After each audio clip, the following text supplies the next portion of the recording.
হট্টগোলের মধ্যে সিচুয়েশন আমরা পার করতেছি। এখানে হতেও পারে প্ল্যানিং করে কোনো কিছু, আবার নাও হতে পারে। উই না, ডোন্ট এটা নো। স্ট্যাটাস ঘুরছে। ওরা 3 দিন আগে কেমনে জানলো যে 3 দিন আগে এইখানে হামলা হবে, প্লেন দুর্ঘটনা হবে? কেমনে জানলো ওরা? আপনি দেখেন, একদিন আগে কেমনে জানলো? স্ট্যাটাসও দিয়েছে যে এই তারিখে এমন জায়গায় প্লেন দুর্ঘটনা, মানুষ মরবে, স্কুলে পড়বে। এটা কেমনে জানলো? এটা এটা হতে পারে না যে পূর্ব কোনো শত্রুতা থাকতে পারে, বা ইনসাইড আসলে কি ঘটনা আমরা না জেনে একদম প্রপারলি ওপেন করে তো না, বলতে আমরা পারি না। স্ট্যাটাসটা দেখি কিন্তু হাজারো মিডিয়ায় কিন্তু এখানে নিউজ করেছে। আমি এই জন্য আপনাকে প্রশ্নটা করেছি। এখানে কিন্তু স্ট্যাটাসটা ঘুরছে, অনলাইনে কিন্তু স্ট্যাটাসটা ঘুরছে। 3 দিন আগে সেই লোক কেমনে জানবে? 3 দিন আগে স্ট্যাটাসটা কেমনে জানবে যে এমন তারিখে এইখানে 1টা বাজে প্লেন দুর্ঘটনা হবে, স্কুলের ভিতরে হবে? এটা কেমনে?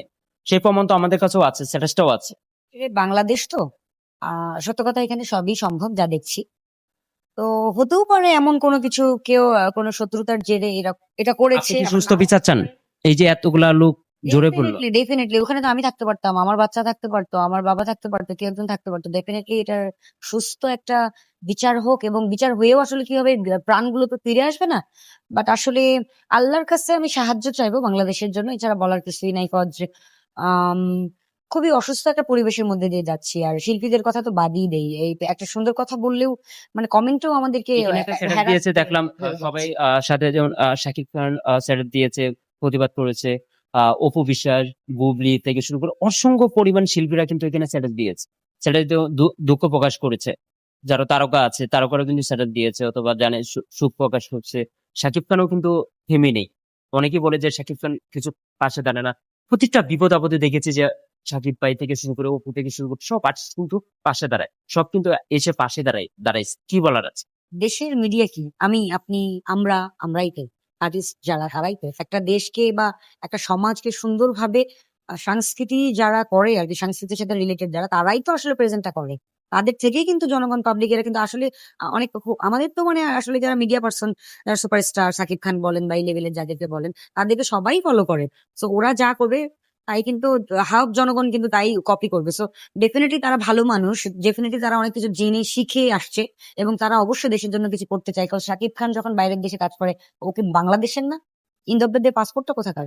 সে তো বাংলাদেশের। এই ইস্যুটা নিয়ে গেছে। হ্যাঁ, ইন্দ অব দ্য ডে সে তো বাংলাদেশের। সে যদি বাংলাদেশের ছেলে, সে যদি কখনো কখনো ব্যস্ততার কারণে যদি কোনো স্ট্যাটাস দিতে ভুলেও যায়, তার মানে সে দেশপ্রেমিক না?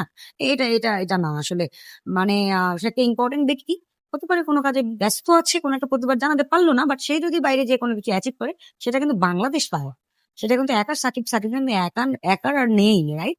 সো সেই দিক থেকে বলবো যে ডেফিনেটলি অনেক একটা বিরাট বড় ভূমিকা পালন করে, এবং দে ডেফিনেটলি গুড পার্সন। অ্যান্ড অবশ্যই দেশপ্রেম আছে।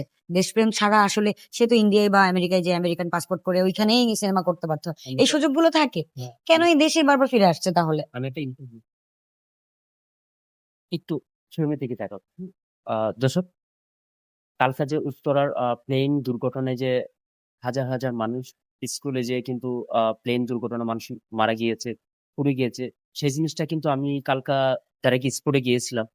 স্পোর্টে যাওয়ার পর আমি যা দেখেছি, আমার চোখের সামনে আমি যা দেখেছি, সেটা আমি কল্পনা করতে পারিনি। আমি দেখে আমি নিজেই কান্না করে দিয়েছি। আমি কেমনে নিউজ করবো আর কেমনে কি করবো, সেই জিনিসটা কিন্তু আমি নিজেই কিন্তু দেখার পর আমি লাখো মানুষ। নিজের, লাখো মানুষ কেঁদেছে, এখনো কেঁদেই যাচ্ছে। সেই জিনিসটা কিন্তু আমি কিন্তু কান্না ধরে রাখতে পারছি না। সেই জিনিসটা কিন্তু আমি যতটুকু লক্ষ্য করেছি কাল, মানে এমনও দেখেছি যে পুড়ে গিয়েছে, এমনও আছে যে প্লেন কোনো পুড়ে গিয়েছে, ছাই হয়ে গিয়েছে একদম, মানে আত্মীয় স্বজন কান্না করছে, কেউ জামা নিয়ে কান্না করছে, বুঝতেই পারছে না। কাউরে খুঁজেই পাচ্ছে না। কারো জুতা, ব্যাগ, স্কুল, খাবার নিয়ে গেছিল, টিফিন বক্স নিয়ে গিয়েছিল। সেই টিফিন বক্সটাও কিন্তু দূরে পড়ে গিয়েছে, পড়ে রয়েছে কিন্তু জুতা থেকে শুরু করে, মানে কি বলবো, মানে আমি নিজের চোখে দেখায়, মানে আমি নিজেই মানে কান্না ধরে রাখতে পারিনি সেই জায়গাটার উপরে যে মানে কি বলবো, আপনারা যারা এখনো আছেন, যারা চলে গিয়েছে আমাদের কাছ থেকে, একটা সময় দেখেছি যে আমরা শ্রীলঙ্কায় দুর্ঘটনাটা দেখেছিলাম প্লেন দুর্ঘটনায়। বাংলাদেশে কিন্তু ফার্স্ট টাইম একটা দুর্ঘটনা ঘটেছে। প্লেন দুর্ঘটনাটা কিন্তু পরিকল্পনা ভাবে করা হয়েছে নাকি কারো হাত রয়েছে? আপনারা খুদে একটু দেখেন। আমরা যারা আইন শৃঙ্খলা বাহিনী আছে, সেনাবাহিনী আছে, আমি ওনাদেরকে বলবো যে আপনারা একটু খুদে একটু দেখেন। হাজারো আমি যতটুকু দেখেছি যে আমি যে কথাটা আপনার তুলেছি কিন্তু হাজারো হাজারো মানুষ কিন্তু এখানে কেঁদে যাচ্ছে। এখানে রক্তের সংকট। এখানে কিন্তু রক্তের সংকট, খাবারের সংকট। অনেকেই কিন্তু হসপিটাল যেয়ে কান্না করছে। কেউ আ এক এক সন্তান, কারো মেয়ে, কারো ভাই, কারো বোন, অনেকেই দেখেছি আমরা। কালকে আরেকটা দুর্ঘটনা আমি বলি। মানুষ মারা যাচ্ছে। মানুষ মারা যাচ্ছে। একটা পানি কিনতে গিয়েছিল, এক লোক পানি খাওয়াবে। সেই লোকটার কাছে একটা পানি ২ লিটার একটা পানি ৳৬০০ দাম চেয়েছে। ৳৬০০ দাম চেয়েছে শুধু একটা পানি। একটা পানি ৳৬০০ নিয়েছে। এরকম মানে এইসব লোকরে ধরে আমার মনে হয় স্যার একটা আইনগত ব্যবস্থা নেওয়া দরকার। একটা পানির দাম যদি ৳৬০০ হয়ে থাকে ২ লিটার পানি, তাহলে ও কি বাংলাদেশের মানুষ নাকি এরকম কিছু মানে আপনারা মানে যেরকম আমি যতটুকু লক্ষ্য করেছি কালকা যে প্লেন দুর্ঘটনা যে মানুষ মারা মারা গেছে উনাদের জন্য দোয়া করেন। যেন উনাকে বেস্ট করে এরকম প আমরা কিন্তু দেখতে চাই নাই। এরকম দুর্ঘটনা কিন্তু অলওয়েজ বাংলাদেশে কিন্তু দুর্ঘটনা ঘটেই যাচ্ছে, ঘটেই যাচ্ছে। তো এগুলা কারা করছে?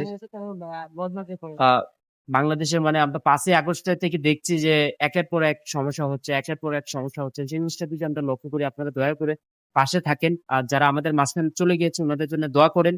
উনাদের জন্য দোয়া করেন। অথবা যারা হেল্প লাগবে হসপিটালে যান, রক্ত দেন। যে যেরকম পারেন। ঢাকা মেডিকেল আছে। ঢাকা মেডিকেল তারপর হচ্ছে যে আপনার কর্মীটোলা আছে। উত্তরা অনেক হসপিটালই আছে। ঠিক আছে? সব হসপিটালে আপনারা যান। রক্ত লাগবে। এখনো রক্তের প্রয়োজন। সবাই দয়া করে একটু খবর নিতে পারেন। কি বলার আছে? উম আমি অসুস্থ দেশে এখন আর কোনো কথা বলতে চাই না। যেটা বলব সেটা দেখা যাচ্ছে দোষের কোনো কারণ হয়ে যেতে পারে। কোন কথা কোন দিকে চলে যাচ্ছে। আহ মানে আমি এই অসুস্থ বাংলাদেশ নিয়ে আপাতত কিছু বলব না। দেশটা একটু সুস্থ হোক। আমরা যে দেশ দেখে ছোট থেকে বড় হয়েছি ওই অবস্থায় আসুক ডেফিনিটলি বলব।